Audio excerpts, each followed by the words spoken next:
Sup guys, my name's Tenei. I'm Ngā Puhi Samoan Indian. I'm a music producer, beatmaker, DJ, and you're watching Matariki Te Ara Hou. As a Māori artist, Matariki was something I knew nothing about. I was brought up on my Samoan Indian side mostly. My dad was around until I was 5, and he's Māori, but I'm just going to be honest, like I was, with a violent father, so the reason I wasn't connected to my Māori side is because of the violence and what was going on, and I actually grew a hatred towards my Māori side, and that's the honest truth. I used to hide my sister in the room and lock the door, and then I had these drumsticks and I'd play on the box so that she couldn't hear anything. And that's how music started for me. I felt safe because I couldn't hear what was going on outside, and it was something I started actually really enjoying. It was the only thing that made me feel good because I'd get reactions from other people outside, getting blown away from the stuff I was doing and the music I was making as a 7-year-old or 6-year-old. That made me feel I was wanted.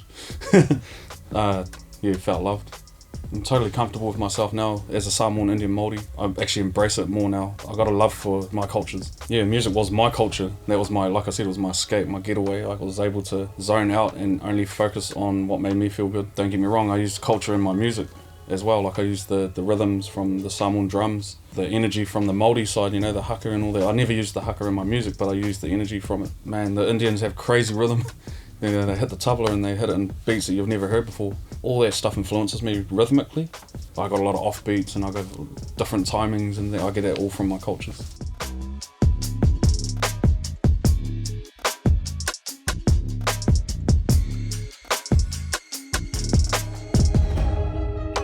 My career highlight, one of them definitely be working with Scribe. That's one thing I'll never forget, was the way he treated me. He was always respectful. He always turn up to my house like anytime he wanted, but he'd have McDonald's in my face just, to make up for it. But I planned a trip to LA in 2017. I went over there with no expectations. I just didn't know what the hell I was doing, to be honest. I just got there and I just kept getting different phone calls from different artists, and because I posted up on social media, and I didn't realize all these guys were following me. And little did I know, Dr Dre's team were following me, like his manager, his beatmakers, producers, and they're under Dre's label. Yeah, they hit me up when they saw I was in LA. They're just like, man, you need to come through. They allowed me into the studio, and which no one can really get into. The public can't go to the studio, and no one can hire it. It's only for Dr Dre's people and his, his family and team. It was just the craziest experience ever, man. Just standing where Ice Cube recorded, where Kendrick recorded, and I'm not gonna lie, I got teary-eyed. I started actually crying. It was like happy tears though, of course. Blown away that I'm sitting in the seat where Dre sits, and being a Māori from New Zealand in LA sitting in Dr Dre's chair. It's just the craziest thing ever. Man, another career highlight for me was when I got invited to Illmind's Past the Orcs in LA. It's crazy, man. Like there was Dre's team was standing in one corner. There was Black Eyed Peas people in the other corner. Illmind was the one running the whole thing. Aftermath's A&R walks in at the end. I'm here, like, I want to hear your best stuff, like, to everybody. I want to hear your best stuff. And I was sitting there like, oh man, like, I don't know what to play. Like, I had this whole thing in my head. I knew exactly what to play, one after the other. And they gave me an extra slot to play a track for this guy.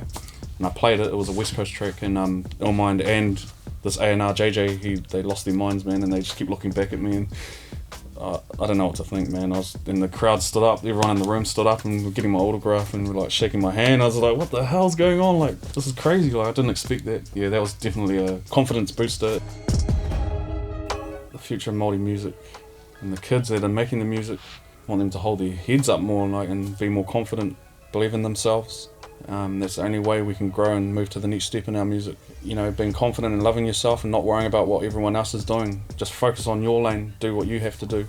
I'm trying to raise the bar for us Māoris and being that person doing music that people are scared of doing, like just trying things, and it doesn't matter about what genre, like I love hip hop and I was brought up on hip hop. I was brought up on heavy metal, I was brought up on fusion. Jungle drum and bass was a huge one. Classical, I used to listen to that a lot.